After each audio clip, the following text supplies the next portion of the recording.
गांव के किनारे पर एक पुराना, वीरान और खंडहर हो चुका घर था। लोग कहते थे कि वहां भूतों का वास था। ये घर एक समय में किसी धनाढ्य जमींदार का था, पर अब वहां किसी की भी हिम्मत नहीं होती थी जाने की। एक रात राजू और उसके दोस्तों ने ठान ली कि वे इस भूतिया घर में रात बिताएंगे। सभी दोस्त बहुत हिम्मत दिखा रहे थे, लेकिन भीतर से डरे हुए भी थे। राजू ने कहा, अगर हम सब साथ होंगे तो कुछ नहीं होगा। रात के 10 बजे का समय था। गांव में चारों ओर सन्नाटा था। राजू और उसके दोस्तों ने घर के बाहर जाकर देखा।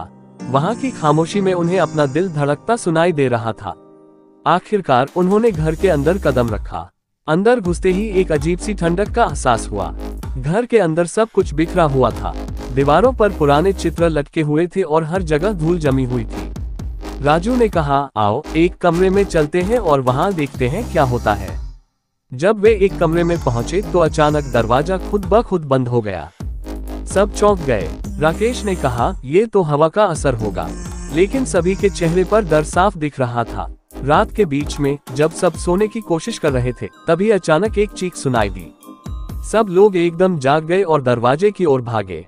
दरवाजा खोलने पर उन्हें एक सफेद साड़ी पहने और बिखरे बालों वाली महिला दिखी। सबकी आंखें चौड़ी हो गईं। महिला ने कहा, तुम्हें यहाँ नहीं होना चाहिए, यह मेरा घर है। सबके पैर कांपने लगे और वे बिना कुछ बोले वहां से भागने लगे। बाहर निकलते ही उन्होंने देखा कि पूरा गांव जाग चुका था। गांव वालों ने उनसे पूछा कि क्या हुआ। राजू ने सारी घटना बताई। अगले दिन गांव के बुजुर्गों ने बताया कि उस घर में उस महिला की आत्मा भटकती है, जो वर्षों पहले अपने पति और बच्चों के साथ वहां रहती थी। एक रात कुछ डाकुओं ने हमला किया और उसकी हत्या कर दी। तभी से उसकी आत्मा वहां भटकती है और किसी को भी अंदर नहीं आने देती। राजू और उसके दोस्तों ने समझ लिया कि डर को चुनौती देना कभी कभी खतरनाक हो सकता है। उन्होंने तय किया कि वे अब कभी उस घर की ओर नहीं जाएंगे। गांव वालों ने उस घर के पास एक मंदिर बनवाया ताकि वहां की नकारात्मक ऊर्जा को शांत किया जा सके।